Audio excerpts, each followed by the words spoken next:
আরজিকর আন্দোলনে শিল্পীদের একাংশের বিরুদ্ধে সরকারের বিরুদ্ধে কুৎসার অভিযোগ তুললেন কুণাল ঘোষ এবং সেই অভিযোগ তুলে ওই সব শিল্পীদের বয়কট করা হোক অন্তত তৃণমূলের অনুষ্ঠানে, এমনটাই দাবি তুললেন কুণাল ঘোষ। যখন একই সুর কল্যাণ বন্দ্যোপাধ্যায়ের গলাতেও এবং একই সঙ্গে দলেরই একাংশের ভূমিকা সমালোচনা করলেন শ্রীরামপুরের সাংসদ। আবারও শাসক শিবিরের নিশানায় আরজিকরের প্রতিবাদী শিল্পীদের একাংশ। বর্ষবরণের উৎসবে ফের তাদের বয়কটের ডাক দিলেন তৃণমূলের রাজ্য সাধারণ সম্পাদক কুণাল ঘোষ।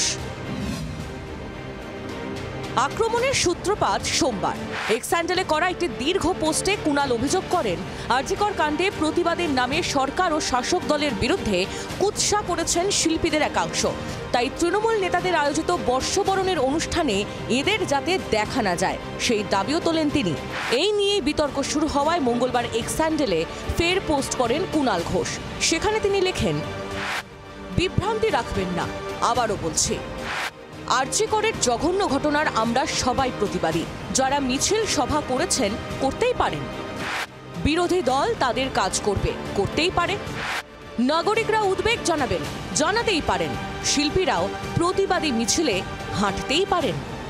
কিন্তু যে শিল্পীরা পরিকল্পিত কুৎসা করেছেন, মুখ্যমন্ত্রী সহ সরকার দলকে জঘন্য ভাষায় আক্রমণ করেছেন, সরকার ফেলে দেওয়ার কথা বলেছেন, তৃণমূল সমর্থকদের কুৎসিত ভাষায় আক্রমণ করেছেন, মিথ্যা তথ্য দিয়ে প্ররোচনা ছড়িয়েছেন, তাদের এই শীতের মঞ্চে তৃণমূল নেতাদের আয়োজিত জলসভা অনুষ্ঠানে যেন মঞ্চে দেখা না যায়।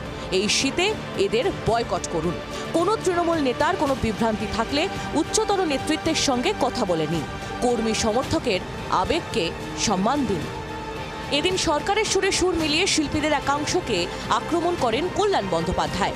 পাশাপাশি আরজিকর পর্বে শাসক দলের একাংশের ভূমিকা নিয়েও প্রশ্ন তুলে দেন শ্রীরামপুরের তৃণমূল সাংসদ। নোংরা চক্রান্ত তৃণমূলের বিরুদ্ধে ৩-৪ মাস ধরে তো হয়েছে।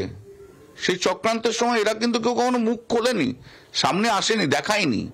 কিন্তু তৃণমূল কংগ্রেসের বিধায়ক হব, মন্ত্রী হব, সাংসদ হব আর এদেরকে নিয়ে প্রোগ্রাম করব, এটা আমি খুব ভালো চোখে নিতে পারছি না। সব মিলিয়ে বছরের শেষ দিনে ফের চর্চায় আরজিকর আন্দোলন।